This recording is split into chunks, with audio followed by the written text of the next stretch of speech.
Halo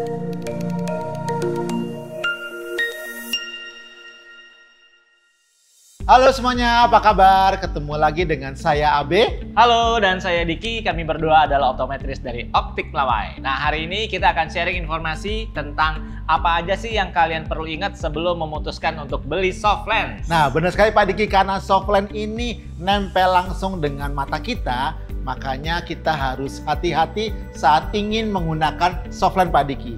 Yang pertama, kita harus berkonsultasi kepada optometris atau dokter spesialis mata saat ingin menggunakan soft lens, karena dokter mata atau optometris bisa memberikan rekomendasi lensa kontak apa yang sesuai untuk mata kita, dan juga dia akan mengecek kondisi mata kita apakah layak menggunakan lensa kontak Pak Diki. Oke, jadi nggak bisa ya teman-teman kita beli asal beli aja.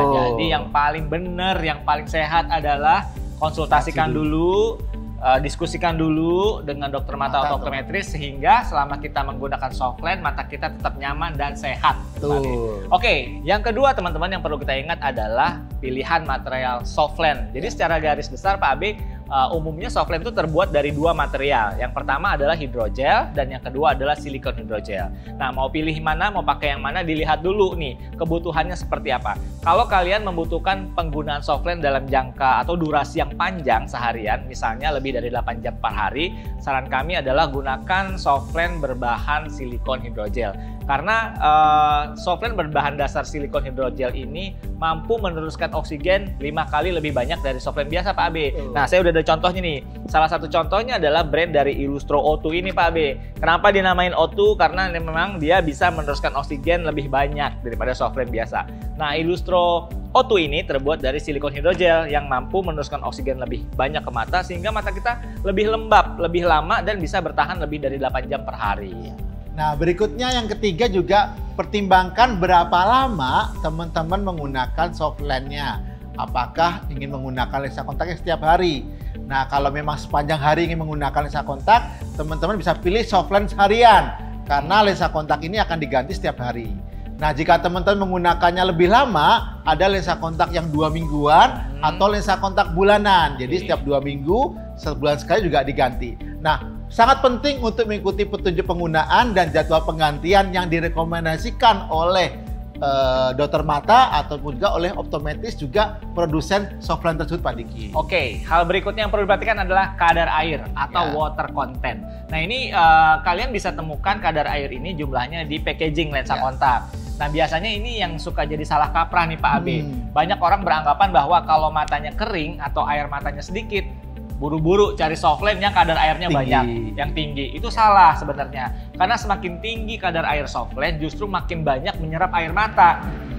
Jadi kalau air mata kita sendiri udah sedikit, kalau kita pakai soft lens dengan kadar air yang tinggi, jadi tambah kering. Nah, jadi saran yang terbaik adalah kita harus konsultasikan dulu tuh step awal yang Pak Abe bilang, yang jelaskan.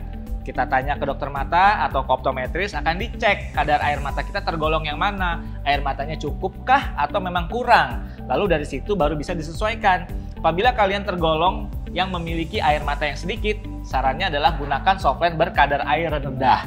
Sehingga sepanjang pemakaian lensa kontak tersebut atau soft lens tersebut, kalian tidak akan merasa kering gitu ya. Tapi kalau memang tergolong air matanya cukup, produksinya cukup dan sehat, kalian bisa pakai yang mana aja. Bisa pakai yang rendah kadar airnya ataupun bisa pakai soft lens dengan kadar air tinggi. Tapi saran kami kalau memang jumlah air mata kalian itu cukup normal atau cukup jumlahnya, bisa pakai soft lens yang kadar airnya tinggi saja. Karena semakin tinggi kadar air soft lens, dia semakin lentur, semakin nyaman, dan asupan oksigennya semakin banyak. Oke, betul sekali Pak Diki. Nah, yang terakhir adalah desain dan teknologi soft lens tersebut.